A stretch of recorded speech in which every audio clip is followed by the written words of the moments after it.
Hello, we're live. I'm ready for it this time. There we go. Welcome to GTFO, Grow Traffic Figures It Out, our new podcast, the podcast and video and Facebook live session. So if you're watching live, hello, welcome, thank you. Please leave us a comment and contribute to the session. If you are listening back afterwards, you can still comment. You can still go to the Facebook page, leave us a comment. We will read it and we will respond to you. So today we are talking about how are keywords changing.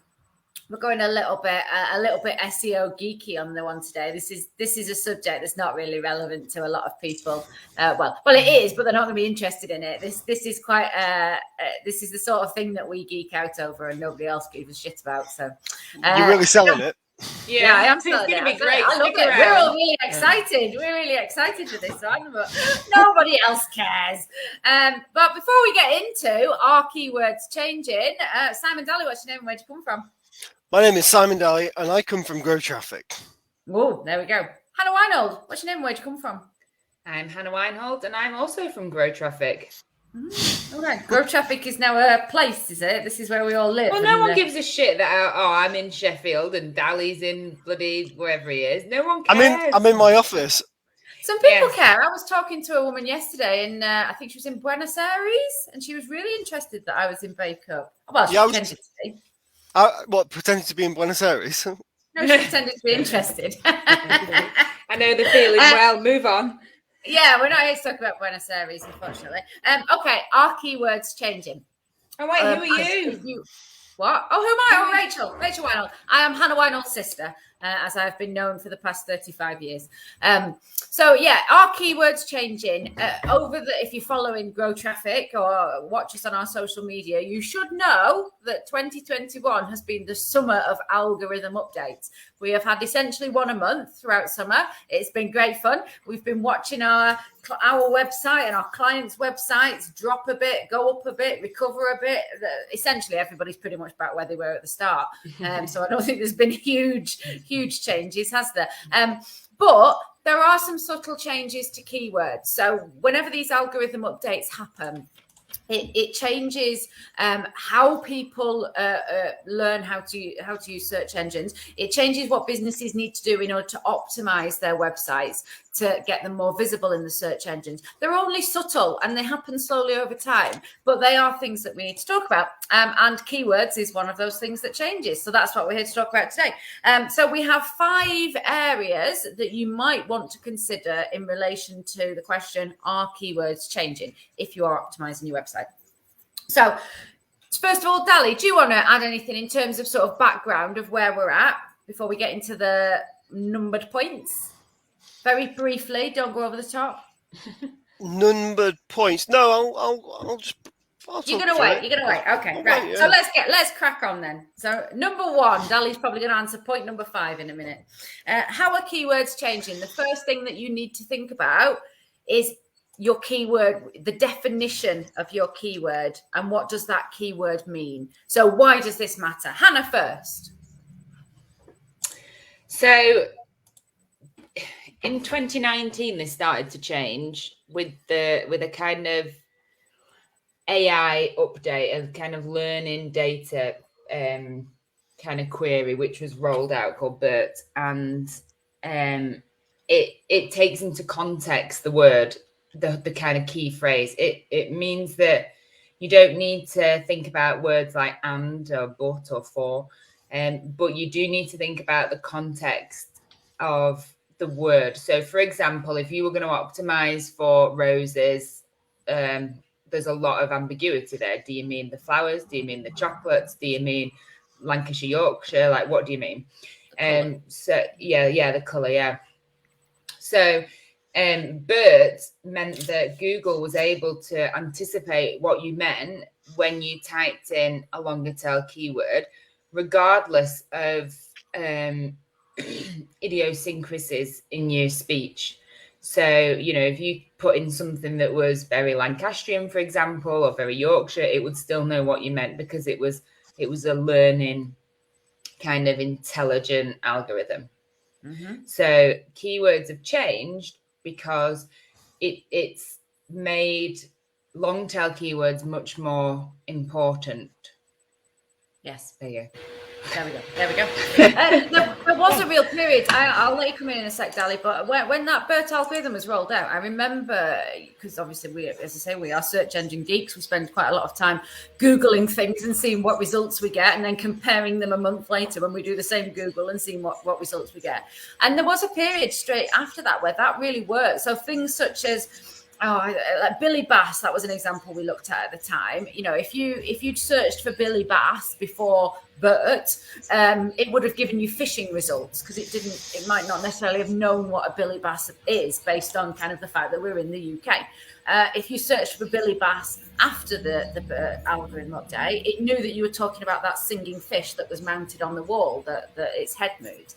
And it wouldn't give you phishing results because it understood the nuances and the context. But there was a period where that seemed to roll back again, and it seemed to get worse. And I took millions of screenshots of like really poor search results for quite a while.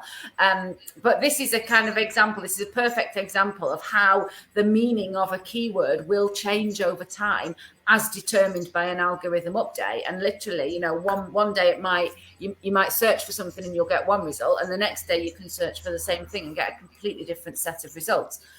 Dalley, you wanted to talk about BERT, so this is a good point. Talk to us about BERT.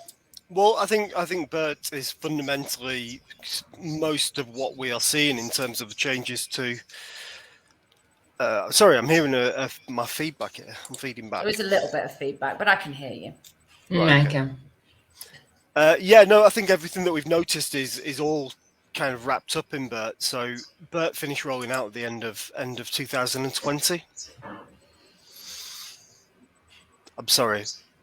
Take your headphones off. Take your headphones off. Just go with your normal sound. Hello, can you hear me now? Well, we can, but you won't be able to hear us. Unplug it. Unplug it. Jesus Christ. Hang on. Unmute. Unmute yourself, and then you're sorted. Right. Well, anyway. So find the unmute button. It's there. It's right there. There you go. You've done There we go. Wow. There we go. Wow. What a clever technical guy you are. Go on. Tell us about BERT. No, I was just going to say that most of the things that we are talking about in some way or other all kind of go back to BERT, and that's kind of what Hannah said before. BERT finished rolling out mainly towards the end of last year. So most of the queries that go into Google now are filtered through BERT. So I suppose I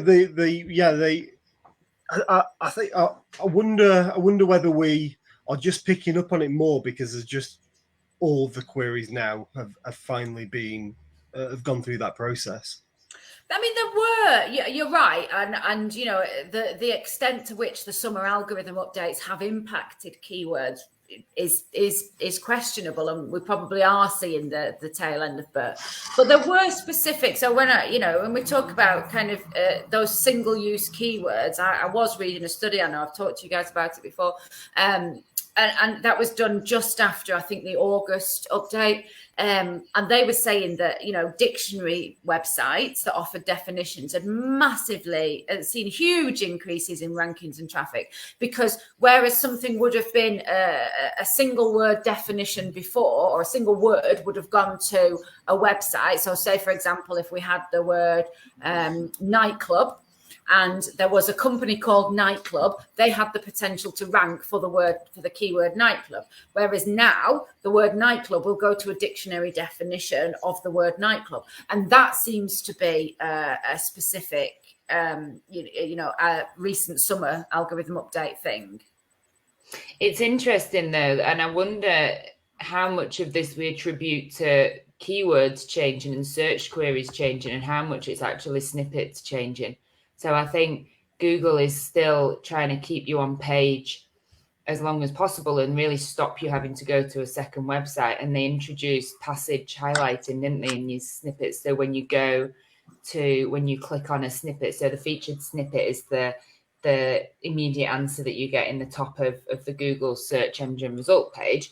And often when you click on that, it will take you straight to an article, and the passage will be highlighted, like the relevant passage, so you don't even have to read through the article. So I mean, that is going to have enormous implications on the way that we produce content and the way that like people produce content for the business, which I'm sure they'll get to. But I think the other thing that's changed quite a lot as well is how precise the people also ask questions are and how precise the answers are. So, you know, I found that I very rarely visit websites now. I just get answers. I kind of fall down a people also ask rabbit hole. And it's not now people also ask. It's more like you might want to know next. So a good example is if you're watching a film and it'll kind of predict questions that you're going to ask about the film as you're watching the film. Like, I'm one of those people that Googles the film as I'm watching it, and Googles everybody that's ever been in it, and everyone and everything that they've ever done. And Google anticipates that and kind of gives me the answers before I even really search for them, and you fall down a rabbit hole. So I think, yes, the way that Google thinks about search queries has changed, but the way that it presents the answers has changed as well.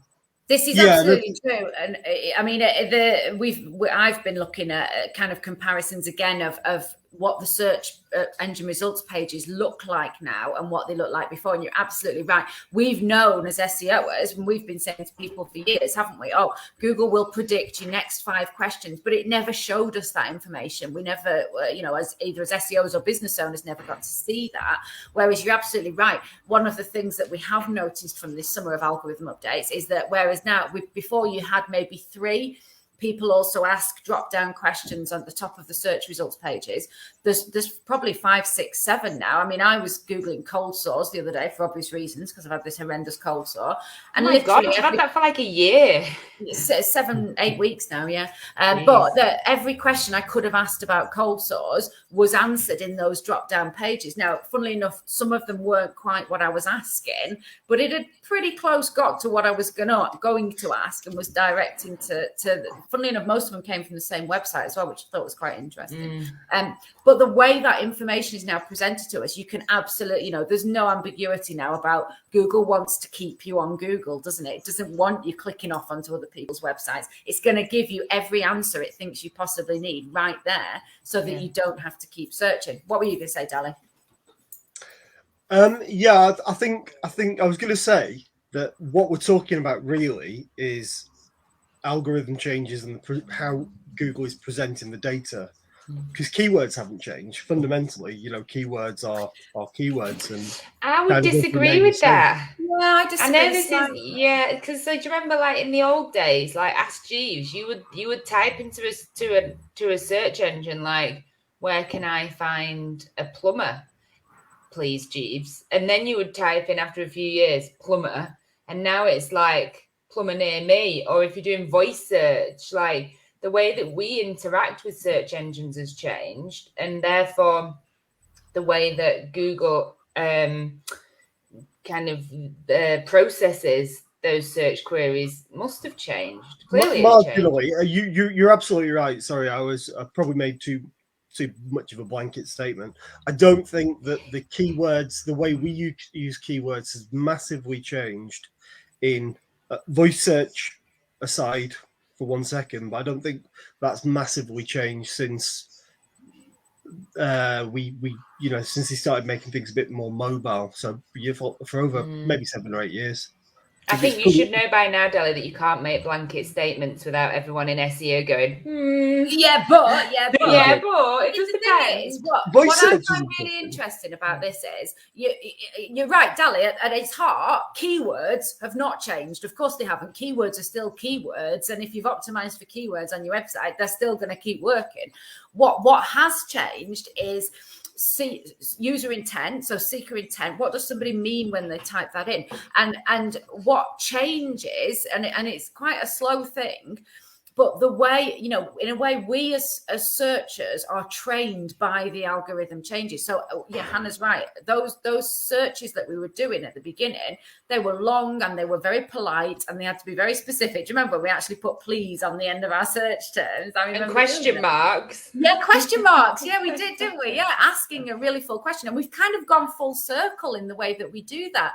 But how we use keywords has changed as the algorithms have got more sophisticated. So whereas before, like going back to the Billy Bass, for example, if I'd wanted Billy Bass, 2-3 years ago, I would have had to put like Billy Bass singing fish on frame. Otherwise I wouldn't have got it. Whereas now I know I can just put Billy Bass. So I've shortened how I've changed as the searcher how I will use a keyword, and therefore people who are optimizing their websites have to respond to that. They don't need to be as specific. They can be more conversational, all of those moves that we've been going towards. But I think they do, it is something that business owners, if they are the people or webmasters, whatever we call them, I do think they need to consider how keywords change in the broader sense. I don't think I've ever seen a Billy Bass in real life. Oh, have you not? Oh, no, we used to have one on the Tales from the Garage, Hannah. We used to have a Billy Bass on the garage wall, a working one as well, a working one. Wow. It used to go off every time somebody slammed the office door. That's how we knew someone was having a paddy, because Billy Bass. What did they sing?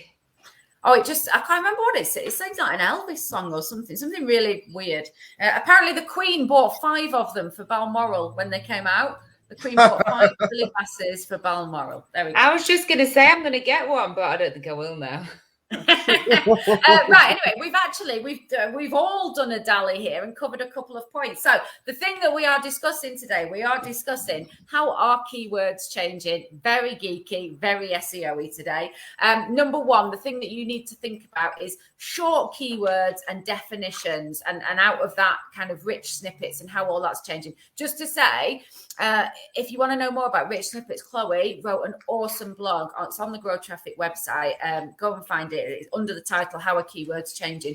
Really good, really concise, but explains the snippets and the changes to them really well.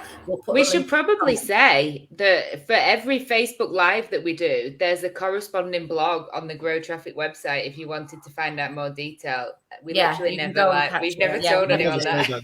Yeah, there's 2 of them, isn't there? There's the one that we write beforehand and the one that we write afterwards. So there's 2 blogs. We're so good at marketing, you guys. I know. I like the fact Lizzie's playing bingo as well. We really need to get the bingo. Liz has got the Tales from the Garage bingo card. We need to get those done. Talk about marketing. Anyway, right. So number one, think about definitions. And the other thing, if we are assuming now that short, single 1 to 2 word keywords are going to go to definitions, have you got that on your website? Have you explained the basics of what you do with a definition on your website so that you're covering all of those basic bases? Number 2, think about user intent. How is that changing? We've just talked about that in terms of how algorithm updates change the way users behave and the way that we use keywords to find what we're looking for. So number 3, you need to think about going more niche. We have just touched upon this slightly in terms of the voice search, going more specific. So why do business owners, why do we, why do they need to go more niche? Answer it, somebody. One of you, give me an answer.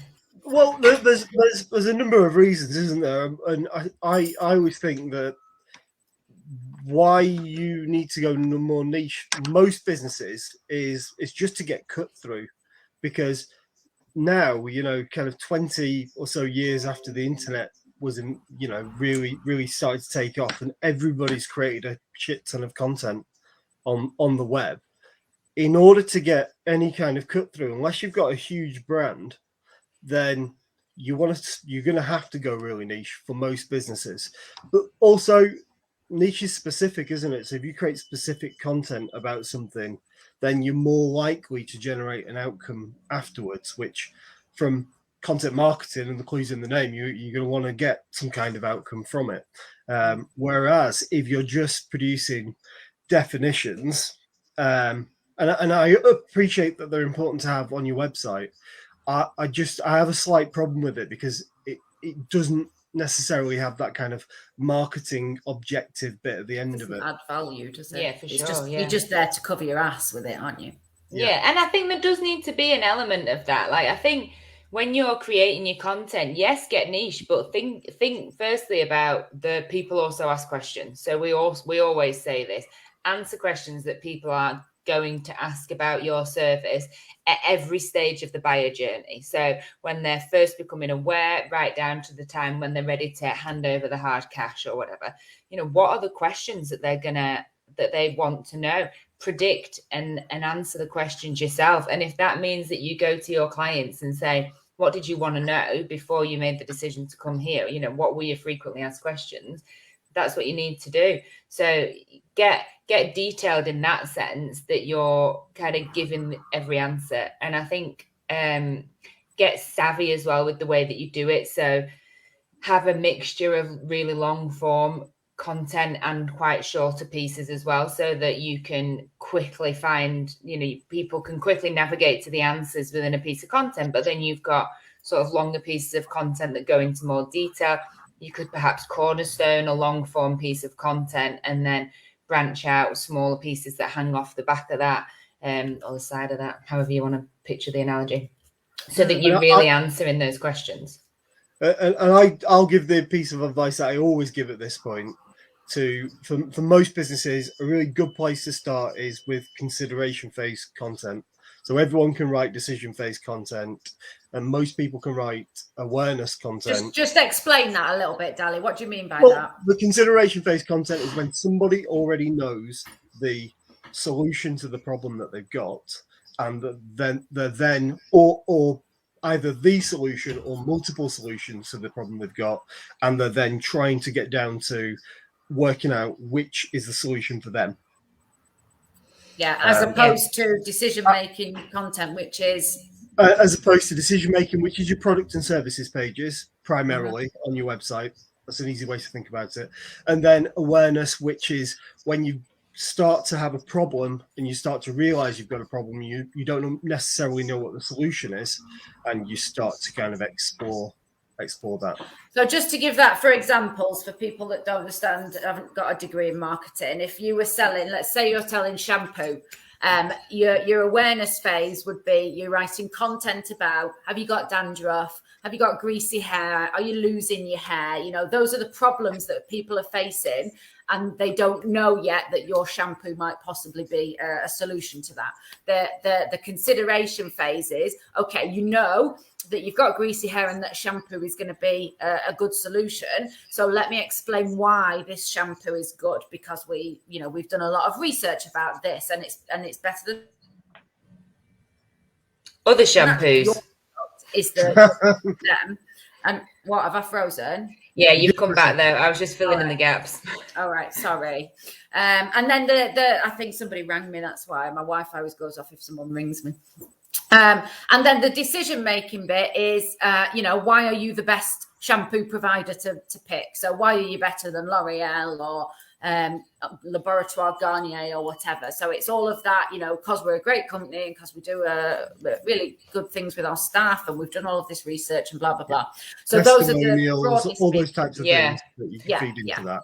So you might have, and think really broadly about the questions. It might not be like, have I got greasy hair? It might be things like, why is my forehead spotty? Or why is my pillow so dirty? Or why can't I get a boyfriend? Or, the things that, why do people always walk away from me?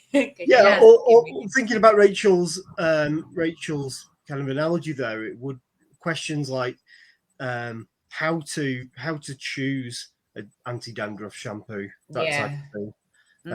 Would be a consideration phase, whereas the awareness phase would just be, I've got dandruff, what do I do about it? Yeah. And so we're thinking about where are people going to find that information. People also ask, as we've already said, put your keywords into Google, have a look at that. People always also ask section. All of the questions are there that you need to be answering. Also go to things like Answer the Public. You can also use free tools like Uber Suggest. They will give you all of those kind of questions and associated keywords that you can start to look at that. I just want to say as well, I was reading a really interesting thread on a Facebook group recently, and they were talking about low search volume keywords, and they were almost like, oh, has anyone ever thought about targeting low search volume keywords? And everyone was going, oh no, never thought about that. And I just think it just made me realize that we talk about this quite a lot, but actually it's probably worth reiterating, isn't it? just because a keyword has low search volumes, even if it's got a search volume of 0, it means that fewer than 10 on average per month will search for that keyword. It doesn't mean nobody ever does. It just means that there's only a handful of them. But if you've gone really niche with your keywords, and that's a really specific search query, though there might only be 3 people a month, but those 3 people are really looking for the thing that you do. So if they land on the right kind of page on your website, you've almost got a sale in the bag. So it's never, I think it's always worth having, have some content, have your pages that go for those big volume search keywords, but have that content on there that goes for those lower ones as well, because it's the low hanging fruit, but also it's the most likely to convert sometimes, isn't it? Yeah, and definitely in e-commerce as well. Like if you're selling trousers, you're not going to get you're going to get a gazillion search terms for the term trousers. But if you were going, light blue linen trousers for women with a hem, it's really specific. You're only going to get a few people searching for that, but it's going to be the money term. Yeah, absolutely. Yeah, I think I might be jumping ahead here, Rachel, so just correct me if I am, but the other thing that Google's been doing is it's been mixing up the results. So trousers is a good example. So if you would search for something, I mean, it might not be a good example, but let's use it. If you were to search for trousers, you'd see the shopping carousel at the top, and you'd see various people selling trousers, but then you would get maybe a definition of trousers, and you would get information about how to wear trousers. I don't know, and what other on things your head other than trousers. Point people being, who like trousers also like socks. point being that they are changing the way that the SERPs look. They're not just providing things that completely align with the intent of the user. They're giving them other options within those results as well. It's really interesting that. Yeah, we've seen that quite a lot, haven't we? And I do wonder if some of that is a little bit, because you can tell, Amazon do this with the people also buy thing. It's something completely left field that you might think like, oh, go on then. Yeah, I love that. And it's so ambiguous, isn't it? If you search for trousers, do you want to know what trousers are? Or do you want to know how to wear them, or are you looking to buy them? So if they give you loads of options, then they can really quickly identify what sort of content to show you next. And they can learn from that what most people learn when they type in trousers, what most people want rather when they type in trousers. That's the problem they've always had with these ambiguous keywords, isn't it? Go on, Dalley. No, I think one of the other reasons for it is that the people have been using less and less of the SERP of that first page, and so I think that they are doing things to try and get them using the front page of Google a bit more. Right, I am going to move us on because time is marching on. Liz, mark it off on your bingo sheet. How are keywords changing? Number one, there's more definition in the SERP. So if you're using 1-2 word keywords, think about what that impact is going to have for your website and your search volumes. Number 2, user intent is changing. It's always changing, but every time the algorithms change, user intent changes as a result. So have you thought about what people actually mean when they are searching for your keywords, and are you meeting that need? Number 3, consider going more niche. Those small volume niche keywords, they can really make a big difference, especially if you are an e-commerce website or you're a kind of smaller company with lower search volumes. It's a good way of getting your conversions up. Number 4, think about your long tail keywords. You need to have them. You need to have them throughout. Voice search is coming along, and we've got to, they will naturally appear throughout, but just have the more content you have on there and the more questions and answers you fit within your content, the more of those long tail keywords you are going to hit. A long tail keyword, just to be super, super clear, is something along the lines of, is it going to rain tomorrow? It's not a 1 or a 2 word search term. It's a full sentence, or it's at least 3, 4, 5 words. How do I and number 5.5, review your keywords. Yes, how do I wear these trousers? Yeah. How do I wear a pair of trousers? Exactly. There we go. Number 5, review your keywords. This is one that we say with caution. So we always say review at the end of these, review and keep looking at what you're doing. We have a bit of a caveat on this one, don't we? You do not need to be changing your keywords and re-optimizing your website every time there's an algorithm update or every 5 minutes. But it is the kind of thing you need to keep an eye on, isn't it? I think just keep an eye on if any of them suddenly tank. See, the thing is, you can't optimize for every word all the time. When you start to optimize, and by that I mean you've made a page, you've optimized the page for that, and then you're starting to produce content around a keyword. When you start to work on a keyword, other keywords are naturally going to take a little bit of a dip. And if you're trying to spin plates with that and make sure that every keyword ranks all the time, and it's not going to work. So you've got to understand and anticipate and expect that you will drop in some words. So pick the ones that mean the most to you, work on that, get it stable for over a period of time. And that might be a year, it might be 18 months. It depends how much content you're putting out. It might be longer. Get it stable, and then you can start to look at other words. But just keep an eye on it, because if you've worked for 18 months trying to get a keyword to rank and then you suddenly move on to another one, just keep an eye and make sure that first one doesn't start to dip. But don't be expecting to get top rankings for every keyword all in one go. Your heart is sick. Do you remember?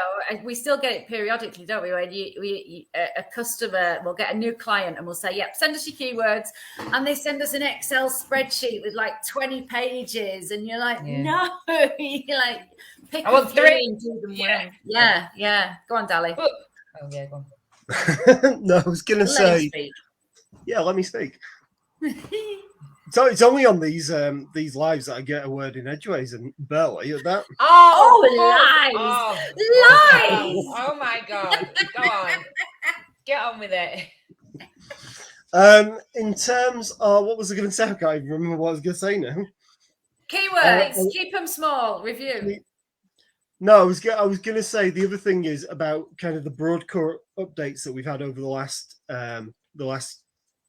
6 months or so, a few months or whatever.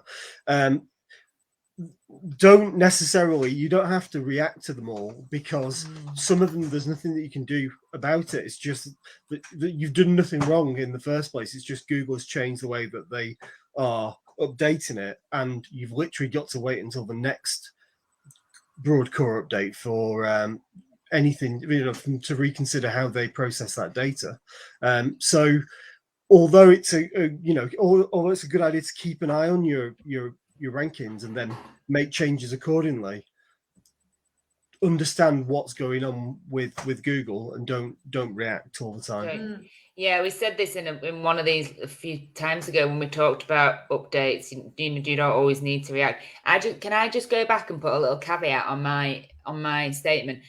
Don't use like the same 3 keywords multiple times. Use one keyword once, but use a variation of that and a long tail keyword. So if trousers is your keyword, use trousers once, and then how do I work these trousers? How do I wear trousers? Trousers for men, trousers for women, like pants. They use a variation of that keyword. Yeah. So it's like we have the joke, isn't it?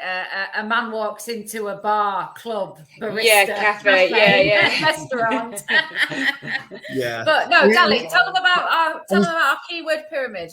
I was just going to say, use our keyword pyramid. Yeah. That is somewhere on the Grow Traffic website. In fact, I'll add it to Chloe's blog, and then it can be seen. Add it to Chloe's blog, Dalley. Can you also put the image on the comments section below, please? I'll try to remember to do that. No, I'll never do that. Well, let's be honest. I will go back and do that. Then I will do that. But yeah, it is. Are you going to use the new and improved Grow Traffic keyword pyramid? God, yeah, no, I'll use the old shit one. Yes, I will use. Really good tool. Very valuable. Great tool. You can have it for free. Yeah. Okay. Before the end, Rachel, can I just ask everybody what they had for breakfast today? Rachel, what did you have for breakfast today? Nothing. I don't eat breakfast. I had a glass of milk and a banana. Dalley, what did you have for breakfast today? I didn't eat breakfast this morning. Lie. Dalley, what did you have for breakfast today? Tell the people what you had for breakfast. Well, I had 5 chicken breasts and a pint of milk. which I think is completely reasonable. If you're a dinosaur. Well, I'm a dinosaur. Which you are, to be fair. Oh my god. Anyway, go on. Right. Wrap Anyway, us up, there we go. Rachel. Thank you very much. If you are watching live, thank you very much. And thank you, Liz, for commenting. We promise we will get you those bingo cards. Because Yeah. we need to be playing Have we ever GTFO spoken about bingo. grow skills on the podcast yet? No. I was just about to do that. Thank you, Dalley. If you're watching live, thank you very much. If you are watching this back afterwards on the Facebook group, please continue to comment. We will carry on watching. Leave us a question. We will answer you, and we will put our contact details in the chat. If you want to read the blogs that we mentioned, they are on the Grow Traffic website, growtraffic.co.uk/blogs. We also have Grow Skills now, which is grow-skills.co.uk. It is our pay-as-you-go and drag and drop and other synonyms besides service. Please just go and have a look. There's a freemium version. You can sign up. You can get access to our webinars and our email newsletters, all of which is awesome content. So please just go and have a look and recommend to a friend as well. If you are listening on podcast, like us, review us, subscribe to us, tell your friends about us. Yeah, please. And we do really welcome feedback as well, because we would like to improve and get better. That is it. We are done. We will be back next Friday with more of a deep dive interviewee type session that will be available on podcast. We will be back here on Facebook Live and YouTube in 2 weeks. God knows what we're talking about, but we'll find out when we get there. Time to wave, everybody. Goodbye. Thank you. Goodbye.